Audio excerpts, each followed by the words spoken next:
আসসালামু আলাইকুম। সংবাদে আপনাদের সবাইকে স্বাগত জানাচ্ছি। আমি ফিরোজ তোহা। শুরুতেই আরবে কেবলস সংবাদ শিরোনাম। পুরোদমে ইরান, ইসরায়েল এবং নিরীহ ফিলিস্তিনিদের মাঝে ভয়াবহ যুদ্ধ চলছে হামলা পাল্টা হামলা। এরই মাঝে আমাদের হাতে এসে পৌঁছেছে এই যুদ্ধের সর্বশেষ গুরুত্বপূর্ণ সব থেকে তাজা আপডেট সংবাদ আপনাদের জানিয়ে দিব। প্রথমে জানাবো, ইসরায়েলের ছোড়া প্রজেক্টাইল ধ্বংস করল ইরান। আলহামদুলিল্লাহ, ইসরায়েলের ছোড়া প্রজেক্টাইল ধ্বংস করেছে ইরান। দেশটির সেনাবাহিনীর আকাশ প্রতিরক্ষার মাধ্যমে এসব মোকাবেলা করা হয়েছে। সবের অভিযানের ভিডিও প্রকাশ করা হয়েছে। আজ মেহের নিউজ এজেন্সির এক প্রতিবেদনে এই তথ্য নিশ্চিত করা হয়। এরপর জানাবো, ইসরায়েলের মৃত্যু সন্নিকটে বললেন ইরানের জেনারেল। ইরানের শীর্ষ সেনা কর্মকর্তা মেজর জেনারেল ইয়াহিয়া রহিম সাফাবি হুঁশিয়ারি উচ্চারণ করে বলেছেন, জায়নিস্ট শাসক গোষ্ঠী ও নেতানিয়াহুর পতন এখন সময়ের ব্যাপার মাত্র। এদিকে মার্কিন নৌবাহিনীর ও ঘাঁটিতে গোপন মিশন চালালো চীন। মার্কিন নৌবাহিনীর কর্মকর্তা ও ঘাঁটিতে গোপন মিশন পরিচালনার অভিযোগ উঠেছে দুই চীনা নাগরিকের বিরুদ্ধে। এই ঘটনায় দুই চীনা নাগরিককে গ্রেপ্তার করা হয়েছে। আজ ফক্স নিউজের এক প্রতিবেদনে এই তথ্য নিশ্চিত করা হয়। এবারে জানাবো, এবার ইরাকের বিমানবন্দরে রকেট হামলা।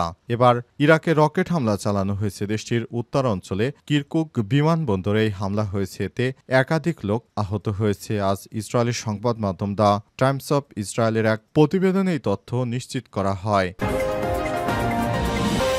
এবং সর্বশেষ জানাবো, ৪৪তম বিসিএস পুলিশ ক্যাডারে দেশের সেরা হয়েছেন শরীফ খান। আজ ৪৪তম বিসিএস ক্যাডারের রেজাল্ট দেওয়া হয়েছে। ৪৪তম বিসিএস পুলিশ ক্যাডারের প্রথম হয়েছে শাহজালাল বিজ্ঞান ও প্রযুক্তি বিশ্ববিদ্যালয় সাবিপ্রবি লোক প্রশাসন বিভাগের ২০১৬-১৭ সেশনের শিক্ষার্থী শরীফ খান। প্রিয় দর্শক, এতক্ষণ শুনছিলেন সংবাদ শিরোনাম, এবারে বিস্তারিত।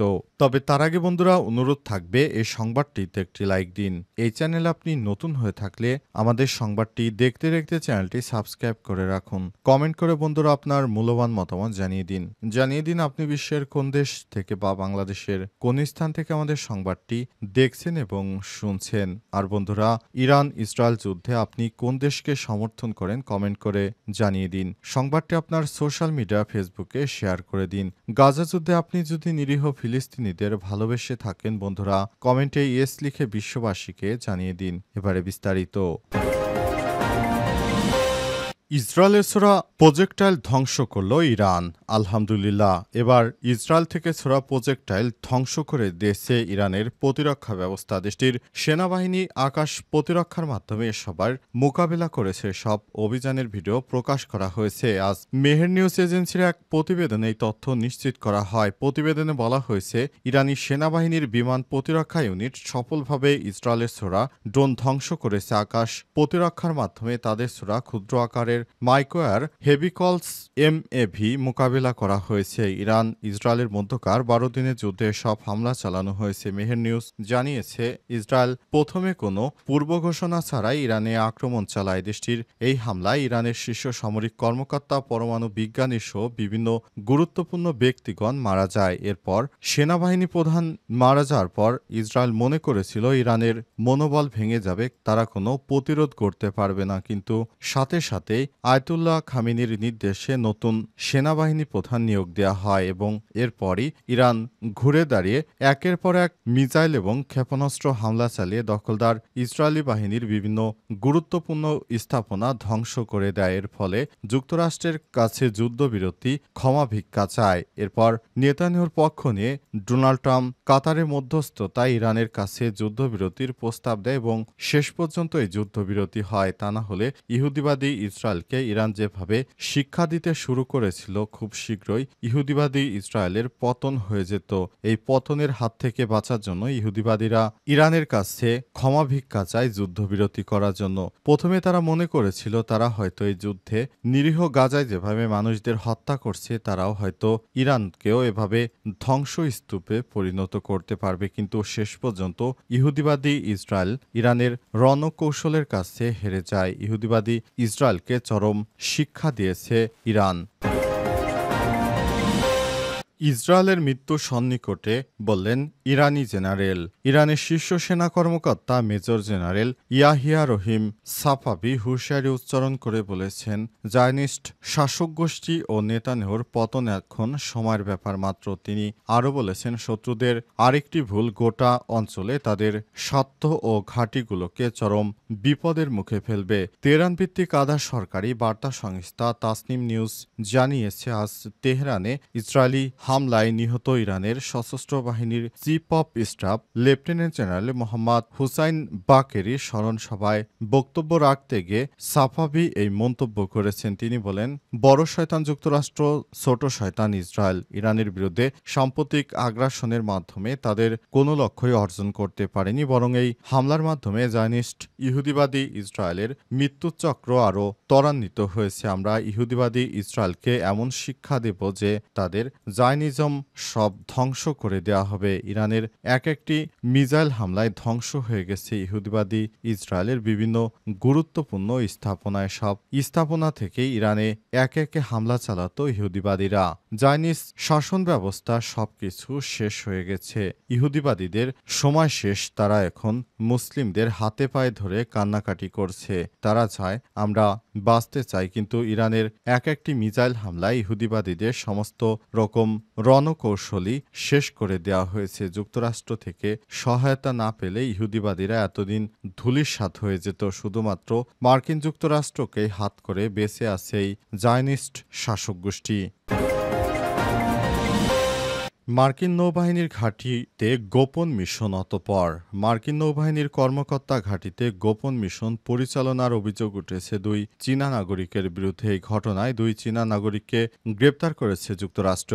আজ 1 জুলাই ফক্স নিউজের এক প্রতিবেদনে এই তথ্য নিশ্চিত করা হয়। প্রতিবেদনে বলা হয়েছে, দুই চীনা নাগরিক চীন সরকারের এজেন্ট হিসেবে মার্কিন নৌবাহিনীর সদর দপ্তর সদস্য এবং ঘাঁটি সম্পর্কে গোয়েন্দা তথ্য সংগ্রহ করছিল। তারা চীনের প্রধান বিদেশি গোয়েন্দা সংস্থা ministry of state security MSS এর জন্য সামরিক সদস্যদের নিয়োগের কাজে সহায়তা করেছে। মার্কিন বিচার বিভাগ DOJ জানিয়েছে, ওরেগনে হ্যাপি ভ্যালিতে বসবাসকারী চীনা নাগরিক ইওয়ান্স চেন এবং 2025 সালের এপ্রিলে পর্যটক ভিসায় হিউস্টন যুক্তরাষ্ট্রে আসে এবং আশা লিরেল লাইকে শুক্রবার গ্রেপ্তার করা হয়েছে। দুইজনের বিরুদ্ধে মার্কিন যুক্তরাষ্ট্র MSS এর হয়ে বিভিন্ন গোপন গোয়েন্দা কার্যক্রম পরিচালনার অভিযোগ রয়েছে। অবশেষে যুক্তরাষ্ট্রের গোয়েন্দা সংস্থা FBI-এর হাতে তারা ধরা পড়ে।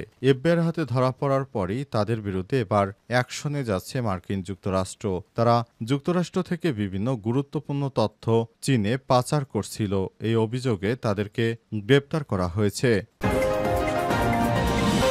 44তম BCS পুলিশ ক্যাডার হলেন দেশসেরা হয়েছেন শরীফ খান। 44তম BCS পুলিশ ক্যাডারের বাংলাদেশের প্রথম হয়েছেন শাহজালাল বিজ্ঞান ও প্রযুক্তি বিশ্ববিদ্যালয় শাবিপ্রবির লোক প্রশাসন বিভাগের 2016-17 সেশনের শিক্ষার্থী শরীফ খান। সোমবার 30 জুন রাতে পিএসসির ওয়েবসাইটে ফল প্রকাশ করা হয়েছে। শরীফ খানের বাড়ি উপজেলার সাগরনাল ইউনিয়নের পাতিলঙ্গা গ্রামে। সিরাজউদ্দিন ও জ্যোৎস্না খানম দম্পতির মেধাবী সন্তান শরীফ। তিনি জুরি উপজেলার নয়াবাজার ফাজিল মাদ্রাসা থেকে 2013 সালে দাখিল এবং 2015 সালে আলিম পরীক্ষায় কৃতিত্বের সঙ্গে উত্তীর্ণ হন। বিসিএস পুলিশ ক্যাডারে সুপারিশ প্রাপ্তির পর শরীফ খান তার ফেসবুকে নিজের প্রোফাইলে লিখেছেন, মহান রবের প্রতি অকৃত্রিম চিত্তে শুকরিয়া আদায় করছি, যিনি এই সম্মান আমাকে দান করেছেন। আমার বাবা মা দাদা দাদির দোয়া সবসময় আমার সাথে ছিল।